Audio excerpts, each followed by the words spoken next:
We're back, everyone, with a new episode of MenopauseIt, and I am your host, Rachel Moore. Happy to report, by the way, if you've been watching these podcasts and seeing the series Days Since Last Incident, officially in menopause. Yay! I don't know if I need pyrotechnics or sad trombone for that, but either way, it's real now. But you know what? It's just part of the experience, which is why we started this whole podcast in the first place, why I bring on guests, because we're all just trying to navigate this and this thing we call menopause. And so I'm super pleased to introduce today's guest because I feel like she's going to be bringing a lot of balance and maybe peace and good advice. Plus, we're going to laugh the whole way through because, you know, we laugh so we don't cry, right? But let me introduce you to today's guest. Today's guest is the creator of the Women's Meditation Network, and it's a collection of 24 guided meditation podcasts.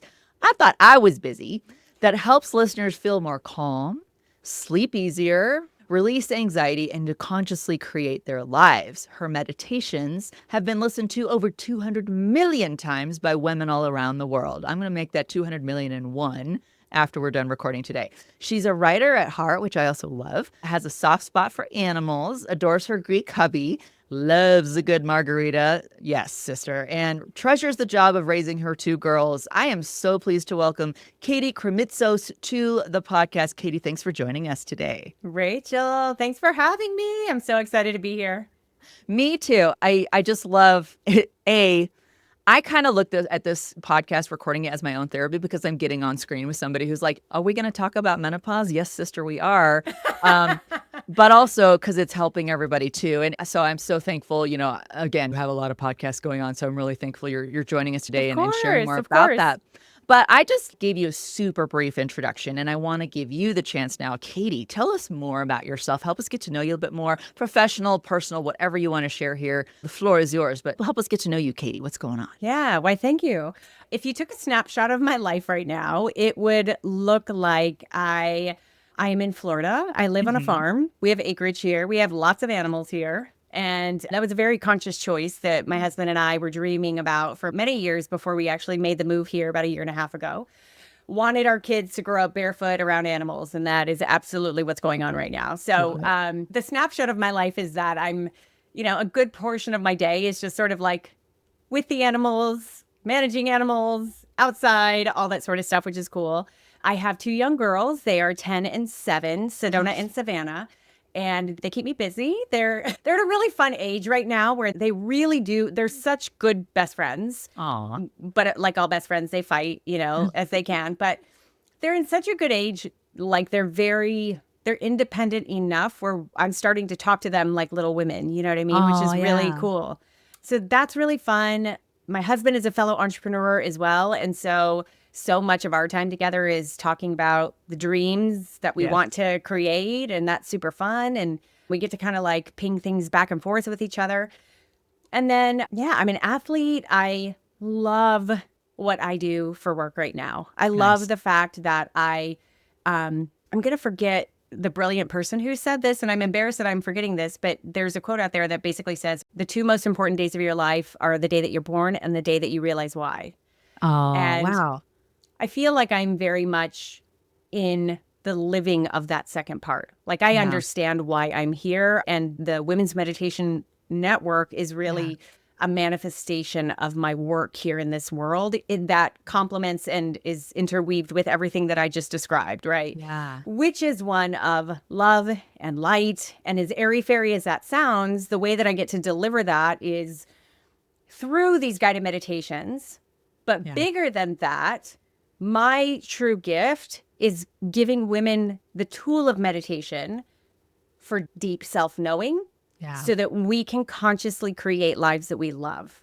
So I can talk all the talk about meditation 101, right? Like we can have that conversation. However, my true love of meditation, the reason why I create it, the reason why I share it, the reason why I do it myself, the reason why it is constantly a mix in my life right now is because I want every woman to have full control of her life, to be the captain of her ship, to be able to really bravely make decisions that are led by her own intuition that I believe meditation gives us access, direct access to. So that's what I do. I do that through obviously these 24 podcasts that are a lot, but it's a variety of a lot of different kinds of podcasts. We have 4 YouTube channels.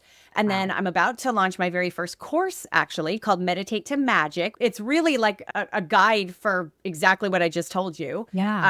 So it is that. It's like really putting the tools and the love back into the women's heart so they know how to come back home to themselves. Oh my gosh, perfect. Then we are in the right spot together, because if ever women were feeling like that maybe we are not captaining our own ship, that the ship is betraying us, as a matter of fact, it's during this stage of menopause. But I mean, obviously, a whole woman, whole experience from when you're young, like your daughter's ages and even my kids' ages to when you're our age or older. It's so important. And I really thank you too, because I'd be willing to bet a lot of women, and let's just say just women listening to this, because this is a woman's podcast. Obviously, if you're a dude listening to this and you know a woman who needs to hear this stuff, please share it. It's good for you to know this stuff too. Yeah. But I love that you really found your why. It's amazing to me. I do run into so many women, and I've turned 51 in December. I run into so many women my age or right around there who's still like, I don't really know. I don't know why I'm here. And and it's not like, what do I do for a living? That's not. It's your reason for being on the planet amongst us. And I love that you know what it is and tapped into that.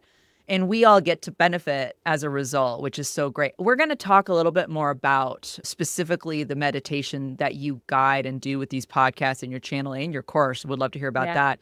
First, let's spend a few moments on the topic specifically of menopause. I like to ask each guest, and this gets a little difficult because there's so much to this thing called menopause. I'd love to ask you, what is one word that you'd use to describe your menopause experience so far? It could be that little laugh. I would describe it as curious, actually, because truth be told, I'm kind of on the precipice. Like, I'm sort of in the stage where I think a lot of quote unquote perimenopausal women might be in that, like, okay, like I kind of doubled up on some periods. I kind of went off cycle for, does that mean something? Right. Or was it just a really freaking stressful month and that's why? Or I feel like my brain is kind of going bonkers, but am I perimenopausal, or is life just freaking stressful right now? Or like, are things just a little in chaos, right? I would be misrepresenting myself if I said, oh yeah, I'm definitely like in the menopause journey. I'm not quite there, but I'm on the precipice of it. It is a huge conversation. A part of I'm 47. It's a huge conversation in all of my friends groups. And I'm very just curious about what it'll be like for me. Yeah. There are so many women in my life who have described their menopausal journey. And man, I get the range of experiences. You get what I think is a more popular version, which is like, oh my God, life is total chaos. This sucks, blah, blah, blah. Everything's betraying me, right? Which is fine. It's completely legit. And then you get I've gotten the other extreme versions, which are like, I just stopped getting my period one day. That's all. That's how I knew I was, nothing changed. Yeah. So I'm standing here curious, like, that's so interesting, and doing my best not to attach myself or personalize any of it so that I can be the captain of my own ship during my own journey and being like, okay, how am I going to choose to approach this? And I don't want to turn a blind eye to something that's really happening, but I also want to know that I'm in charge here. Yeah. I really am in charge. And God bless you too, because I think back before I started this podcast actually evolved. It used to be an entertainment podcast I did with my family, but everybody got older and they had their own stuff. And then I was entering perimenopause, which to no one's great surprise, my doctor was like, no, you're stressed. And I was like, I don't know. I mean, yes, I'm stressed, but is that it? But I appreciate what you just said too. This is such a nuanced experience for every individual woman. Like you said, some women are like, nothing really changed except now I don't have to buy tampons or whatever feminine hygiene products I used to buy. I don't need them anymore because that all stopped. Whereas other women, opposite extreme, are like, I am a stranger in my own skin. I don't even know, right? And everywhere and it's all between. valid. Yes. It's all valid. It's exactly. all real. I mean, God knows we all want to apply a formula to this. Be like, okay, well, what do I do? There's got to be a formula that makes it, but there's not a fixed formula for every single person. And that's another reason I really was excited when I read your bio. I was like, I'm really excited to have you on here because I think about like things like meditation and stuff, or even things that, we all have our own approaches. What brings us joy? What helps us de-stress? What helps us sleep? What are those aids, holistic or otherwise, that we use in our lives? And everybody's got their different formulas for that. What works for you, right? And so I so appreciate too, because I always have guests on here too who are at any stage. I mean, I could have a woman on here who's like in her 20s. Maybe perimenopause is a distant, twinkle on the sunset for you, and that's great. But it's coming. It's that your road is heading that way. Yeah, that's right. Yeah, let's get into your approach though too, because obviously I want to hear more about it. And again, this is the context of like, okay, I'm a menopausal woman. People watching this are menopausal women, or they know and love people who are in some stages of menopause. Mm-hmm. One aspect of your approach I liked was you help others through your expertise in meditation so they can recognize when they're going through disorientation. Mm-hmm. Kind of what we just talked about. You literally, from one year to the next, can feel like, I don't know what the hell's going on, and I don't have an answer for it. And it's viscerally disorienting for women when they are starting to experience whatever their menopause journey is. It's an out-of-body experience, kind of feels like. So please tell us more, like when you kind of see that and know that some of your audience of your meditation podcasts are menopausal women who are just trying to find peace and not feel that disorientation. Tell us more about that. How can that work? So on a very specific instance, I'll tell you this. Our most recent podcast that we launched is called Meditation for Menopause and Perimenopause. It is a weekly guided meditation that hits all of the points. Okay. So definitely go look that up on your podcast player. It's completely free for you to listen to.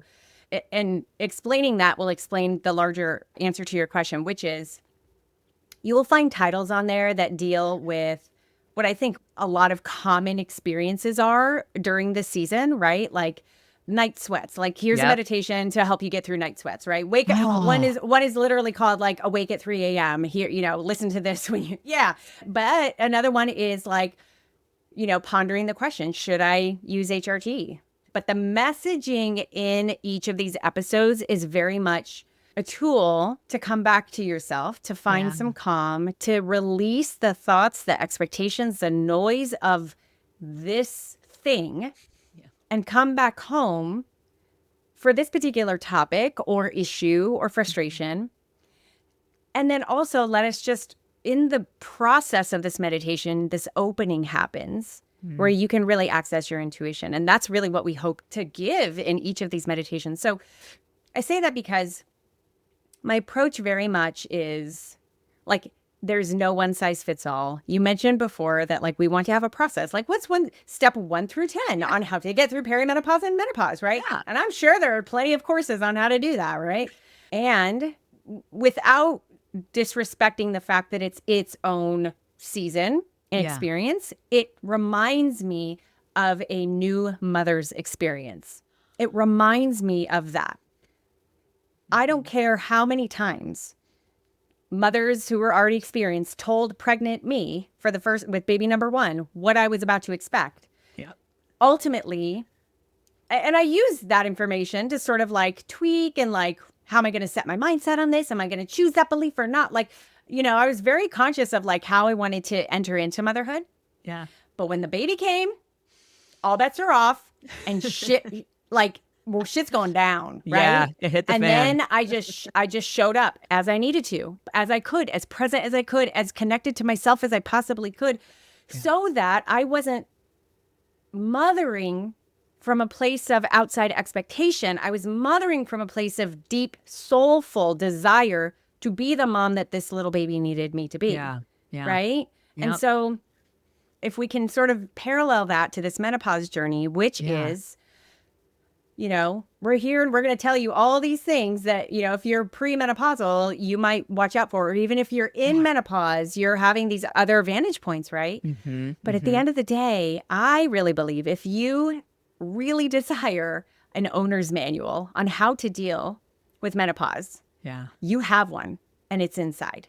It is inside. It is our intuition whispering to us, giving us signs, allowing us to see what the next best step is for us. So Mm-hmm. our job becomes actually what I consider the metaphor of sharpening the axe. Have you ever heard that story of like Abe Lincoln who like, hey, if you give me, I'm so butchering this Bring it. quote, by the way, but it's like, if you give me 7 hours to chop down a tree, I'm going to spend 6 hours sharpening the axe. Right. Right. So it's the work of taking the time to find stillness. And for me, that means meditation, right? I mean, there's a lot of stillness practices that you can have. Going on a walk in nature. I really have such a broad definition of meditation. It probably makes some meditation experts crazy, but it's like, take 5 deep breaths when you're in the shower. That is a meditation. If you can come and pause from the normal chaos and the normal motion of your physical life and your mental life, if you can take a pause, I promise you, you will open up to yourself and you will start to hear that intuition speaking to you about what the next best thing is. So when you birth that baby, or when you like immediately you're like, oh shit, I'm here. I heard you announce at the beginning of the show, like, I'm in it, girls. Like, I'm in it. Yeah. When you are there, it is not a matter of implementing a step-by-step process. It is a matter of coming home to yourself. So you show up to this journey with full presence and oneness with yourself, so that you get to decide how you're navigating it. Yeah. No one else. Yeah. Okay. Here, because I'm thinking of this while you're saying all this too, because women, let's get real.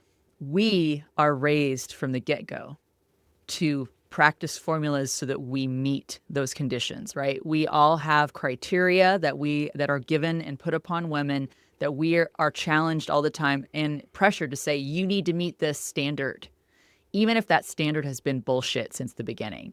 We're subject to that. So I love that you point out, this isn't about let's find the manual that all of us need to strive for. We're sick of that shit. We've already had it. And, and even if you do, you can talk about like giving birth, becoming a mother. How many times as a new mom, and for any of you who have not had children, yes, do your own journey, whether that was, willful or it wasn't your choice. But there's other things in your life that you're like, okay, I entered into this new experience. And you always have voices around you saying, okay, we'll do it the correct way, which is the way I did it, or whatever. I mean, oh my God, I formula fed my children out of necessity, and I heard no, and people like, oh, well, you're not breastfeeding, Oh my God. so you're God. not really a mom. Are you really a mom? But if you were breastfeeding, you would get holy hell from a whole nother group of people who would, all the things. Yeah. But it's so good that you are emphasizing, like, you already have instinctually inside you as an awesome, amazing woman, a being, that you have what you need. But meditating and, using your podcast, or, I love that. Thank you for having kind of listen, it can be the walk around the block while you're breathing deeply, or take a moment in the shower or whatever. But it's like, whatever you need to say, find that intuition that you have inherent in yourself that is tried and true, that it can be the captain that knows gut instinct what to do next and what's right for you and your ship on your journey. I think that's so important because, in a society that we're all in, as we hit menopause, or even way before or way after, it's so refreshing to be like, I don't need to fit in that mold. No, mold gone. But what I do need is to find in myself and be able to tap into that with help, with these helpers, to find that I've got what I need to go forward, or at least know where to find the things that I need, that may be different from what Katie needs or what Rachel needs. And so important. And I just wanted to hover on that because it's not like your meditations are like, okay, fixed, woo, you just meditated and now everything's better for everyone. And I balked, like I was like, oh my God, 24 podcasts. But it makes it so clear to me now why there are that many, because you really are allowing, saying, listen, do find the ones that work for the situation you're in. Thank you for providing that, because that's so real to what we're experiencing, right? Yeah. That was the goal. That was the goal. I want to meet you where you are. Yeah. And if you're feeling deep trouble going to sleep, I have like that sleep meditation that's going to help you out. If you are like, oh my God, my head's spinning with all the anxiety and I can't move today, I've got that one for you too. So it's like, I've got all, and again, like I want you to come into my house, but ultimately I want you to see that you have everything around you. Like it's all you, right? So yeah. Yeah. I love that. So knowing that you're kind of on the cusp of perimenopause, most likely, and again, oh my gosh, here goes the journey, I woo, know. buckle up. But again, who knows how it's going to turn out, or what that journey will be like for, let's say, as you're on that cusp right now. So I alluded earlier to there could be a woman in her 20s or 30s who's watching or listening to this and is like, I'm not there yet. Is there anything that knowing kind of where you are right now and as you're, okay, here's where I'm at in the journey, is there anything that you would want to say to that woman, where it's like, okay, it's down the road for you. Maybe Yeah. not thinking about it, but here's what you'd like them to know. And it doesn't necessarily have to relate to menopause, because I have a feeling there might be the broader, like, there's more to this than just, oh God, the label of menopause. What would you want to say to that woman? Yeah. I mean, I feel like I would want to really say that this sounds so cliche. So just take this with a grain of salt. Yeah. It all goes so fast. It all goes so fast. And so the point is to just like be here with it all. Yeah. Like sometimes it boggles my mind that I'm 47 years old, because I feel like it feels like just like yesterday I was that 22-year-old kid who just moved out to Florida. You know what I mean? And in some ways I'm still exactly that beautiful soul, but in so many ways I'm so very different. But I say that because this is such a broad stroke to make, but I feel like if I could have spoken to myself at 20 years old, at 30 years old, it would be to like slow down and make sure you're present for this ride. I'm not going to say enjoy the ride. Of course I want to enjoy it, right? But like be present for it. And it's all purposeful. It's all purposeful. And really, this is my belief and the why I do what I do again. I believe that the number one job we all have is to know ourselves. Yeah. The number one job, because our entire lives stem from our mindset, our beliefs, our values, our actions, who we surround ourselves by. And it is possible to live a life unconscious to all of those things. And therefore, what I like to call, like, you're just floating down the river of life, right? Or if you choose, you can kind of create your own little wobbly water path, which is how I have decided to do my whole life, which takes a lot more work. But to me, it's a lot more fulfilling. Like, I'm quoting everyone today, of everyone that I'm forgetting. Who is like when two paths converge in the road, you take the one Robert that's Frost. less traveled. Thank you. Take the one that's less traveled, right? And because that's the more fulfilling route, the one that is deeply self-aware, the one that consciously decides, yes, I'm going to quit my job and try this entrepreneurship thing. If I, ask myself the question, would I be wanting to do this if I knew I were going to die next month? And if my answer is no every day for 2 weeks, I'm fucking quitting, which is how I quit corporate America. Like, I was 29, I think, when that happened, 30 years old. Nice. So, like, my life from the outside looks like it's full of a lot of high risk things. Sure. But I feel like so to the 20-year-olds, the 30-year-olds, like, when we have an ultimate unwavering faith in ourselves and possibly a higher power, which I do, whatever the heck you call that, for me, it is just like this spirit, this universal energy that just is connecting us all. Like, I'm going to be fine. I could fall really hard on my ass and I'm going to be fine. So for me, those don't feel like risks. They feel like me being pulled by something greater than me. Yeah. Even if it looks really weird to other people, right? Like, I'll give you this as a solid example. The beginning of the Women's Meditation Network came from me following my intuition that was telling me something very different than to create a life that looked very different than what I had been previously creating. Like, I started podcasting in 2014 as an entrepreneur podcast. I had a podcast called Biz Women Rock. I was a high-end strategic coach for women entrepreneurs. I had masterminds. I had coaching programs. I had live events. I had retreats. I had courses. I had all the things. And I was doing that for quite some time. It was very successful. And then as soon as I got pregnant with my second daughter, I heard my intuition go, nope, you're done with that. And it was terrifying to hear that. And I'll spare you the long story, but eventually, like, I finally realized this idea called, a meditation podcast for women. And I was like, oh my God, that could be it. Like, hold on here. Like, let's brainstorm about that. And within an hour of brainstorming about it, I knew exactly what it was. I got a very clear vision. But guess what?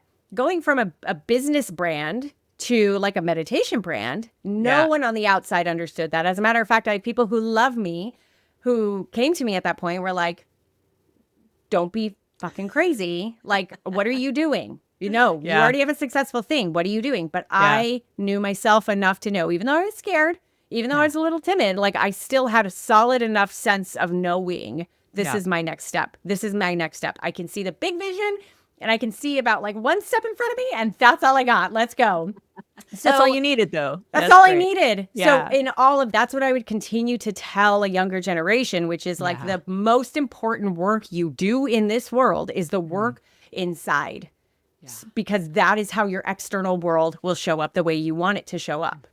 It's so good. Love the analogy too. And we get back to the captaining your own ship. You could do that, or you can be just floating on a raft and let the river take you where it will. You are now subject to the forces around you. You're not steering. You literally are kind of going willy-nilly, and that can feel so powerless. And we don't have to live that. It's so far better to be able to tap in and be like, well, let me find that internal reserve of power and gut and instinct and confidence, and just like, well, yeah, but I'm going to go that way because my gut's telling me that I need to go that way, and people can yell at me from the shore, be like, don't do that.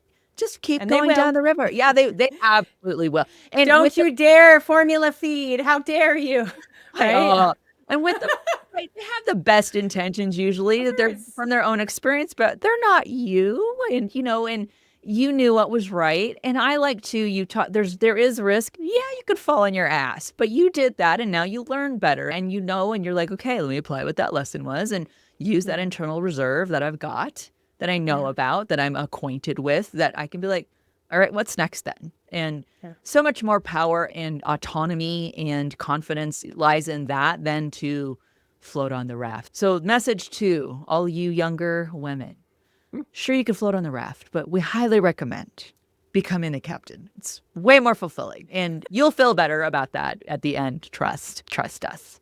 Trust us. We know. Before we get into some get to know you questions, I have one more question. This might drive right back to your podcast network, but you are here with resources. I'm absolutely, because I can tell you in the next week at about 3-something a.m., I'm going to be awake. And so guess what? I'm going to go listen to your podcast. I got a meditation for you, girl. I am heading there. That's be like, great, I know where to go. Because I've heard, I'm like, yeah, I could do but I'm like, I don't know one in specific. Now I got one. So that's one resource. You have come here with resources, and we all lean into resources to get us through this or whatever the experience of being a woman is right now. What is your go-to, like right in this moment, what is your go-to thing right now that is your resource that you're like, oh my God, if I could recommend anyone to go tap into this resource that's helping me right this moment, what is it? Oh my gosh. I got a good story for you about that one, actually. So try to receive this without any judgment. Tony Robbins. And the reason why I say this is because I went to a Tony Robbins event, oh my gosh, probably 2 decades ago. And it was phenomenal. And it completely changed my money mindset, which was a necessity back then. Right. All these years have sort of, I'm not going to say soured me on him, but I'm like, I don't know if I really connect with him as much. I could take the good, right? And that's great. Sure. But I just watched an interview he did with Alex Hormozy, another beautiful entrepreneur who I sort of am like, there's so much masculine energy there. I don't really always connect with it, right? But I want to take the good. Yeah. I watched them do this interview, and it was extremely humbling and immediately obvious that Tony Robbins lives in his gift. Immediately, obviously. And like, I was very touched by that because it's incredibly vulnerable. Right. And the interview itself was incredibly vulnerable. It was not staged. It was not created for the algorithms, right? It was incredibly vulnerable and beautiful. And so I will say what I walked away with from that was like, I need to go listen to Tony Robbins, have him in my ear a little bit more.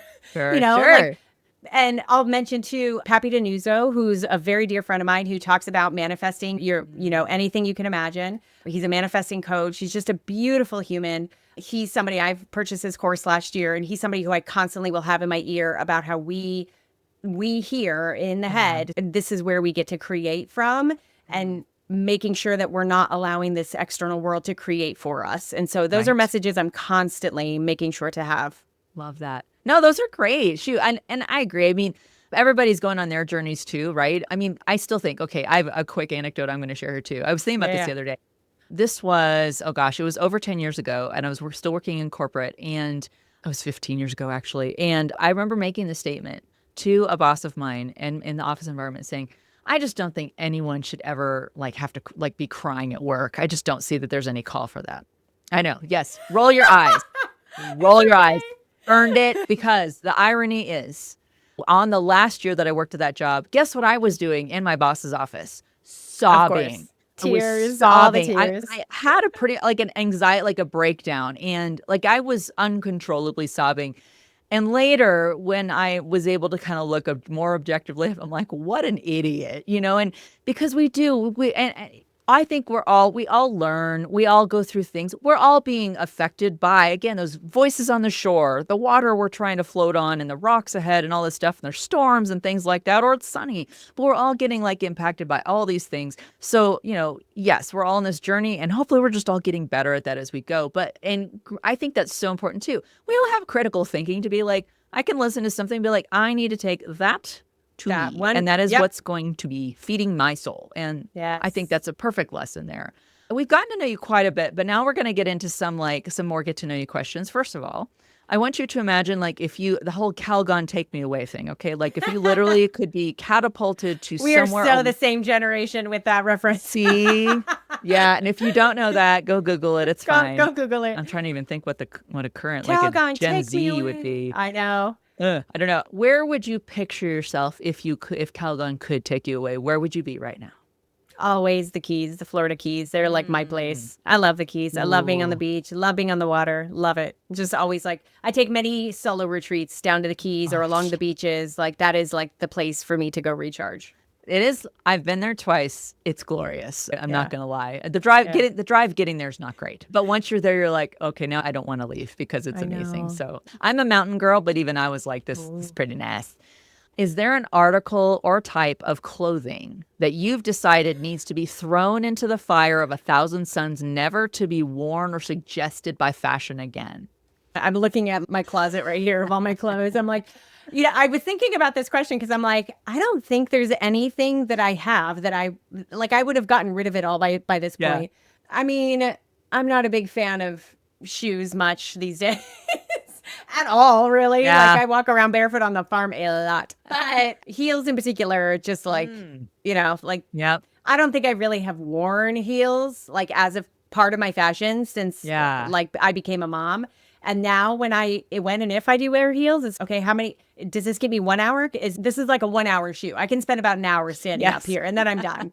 I haven't yet tried Sneaks, which is Sarah Blakely's brand, but my hope is that one of these days I'll get a pair of those and maybe they're 6-hour heels or 10-hour heels. Who knows? I don't need heels that much. Same. I've chucked them to the wind. I think I've worn a pair of heels once in the last year and immediately regretted it. I'm okay, going back to the flats. Thanks. Yep. Don't need to do this. I'm too old for this shit. Finally, is there a charity or a for good cause or organization that you'd like our audience to know about that's making a difference somewhere, and even if it's somewhere to direct our rage and action for good? Whatever our feels are that says, hey, let's go help this particular organization. Anything come to mind? Oh, there's not one individual one. What I will tell you that's sort of just in my radar at any given moment is any of the animal sanctuary. I'm such an animal. Yeah. I'm vegan. I don't even want to be a part of the chain, right? So I have my own chickens so I can eat their eggs because I know they're happy, that kind of a thing. So I'm definitely kind of aware of all of, there's absolutely so much human pain and there's a lot of animal pain as well that if I let myself think too hard on it, it's so painful. So I really love just supporting in any way I can, any local animal charities or, sanctuaries or anything like that where they're doing well for the animals and they're, doing a good job for that, small or, big. So, yeah. I love that. Listen, one of my good friends, Mia Voss, she contributes and volunteers at Max Fund and things like that. And, bringing just blankets for dogs to lay on. I mean, these animals get us through a lot of this stuff. Oh my God. So there's no belittling of that. And there are these own beings on the planet too that help they help with the whole experience, and we need to help them in turn. So I think that's beautiful. So absolutely. So everybody find your local and just be like, okay, what can I do? Just you shove some money that way, give them a clean, fresh blanket or something or whatever You floats probably your have a boat there. bunch of stuff in your closet that you could donate. Totally. Yeah. Well, final question, easiest question. Where can our audience find and follow you online? And again, for me specifically, like where can I find that? Where can I find that meditation podcast for when it's 3 a.m. and I'm like, yes. So womensmeditationnetwork.com is our home. That's our website. You will find all of our podcasts there. And whatever podcast player you're listening to right now, just search meditation for menopause and perimenopause, and you will find us there. And then you'll see the connection to all of our other podcasts as well. We have like morning meditation for women, meditation for anxiety, panic attack meditation. We have a whole suite of meditation for kids. Like there's a lot there. So like it's meant to be a big library for you to walk into and sort of pick and choose as you need. I love that. Well, yeah, I'm heading there this week because it's going to happen. But thank you so much for providing that. And Katie, again, thank you so much for being on the show. This has been fabulous, and we're all going to tap and, again, be the captain. Don't just float on the boat down the river, but thank you for bringing so much to this podcast and our audience. And I know we're all going to be tapping into that intuition more thanks to you, but I appreciate you so much as a guest. Thank you, Rachel. This has been so lovely.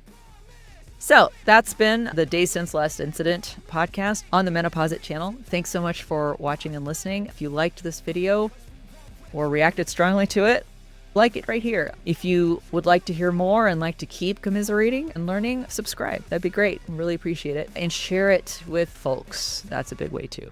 But yeah, thank you so much. And we'll be back with some more content here on the MenopauseIt channel.